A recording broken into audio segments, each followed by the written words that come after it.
Why the Sumilaw Farmers now? Bakit sila magmamarcha ulit? Primarily because they want to tell a story. And by telling their story, they hope may introduce nila sa broader public sino talaga si Leni. They wanted to tell that story, how agrarian reform helped them, how their cooperative helped them, and someone helped them in their struggle to get their land. And one of those figures na malapit sa kanila, ang daming tumulong sa kanila, but malapit sa kanila ay si Leni.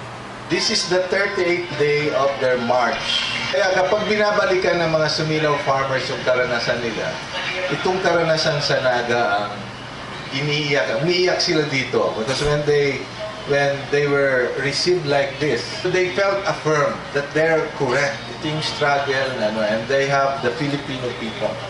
And it was this mayor and this lady who gave them that kind of reception. Kaya nung nalaman nila na tatakbo si Leni, so nag-iisip sila, what is it that we can do?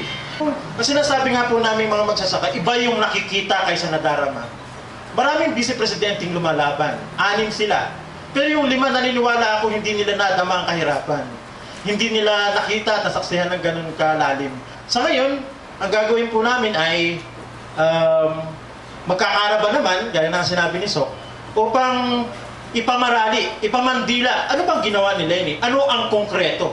At ang nagpapatunay ay kami na tunay na nakaranas. Ito ay parang people's campaign.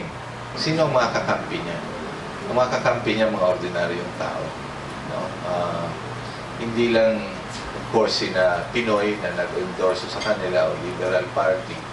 Pero mas gusto nating mabigyan ng boses. Ang tunay na kakampi niya ay yung kanyang mga matagal ng pinaglingkuran. At ngayon na sila'y gagawa ng paraan on their own to get her elected.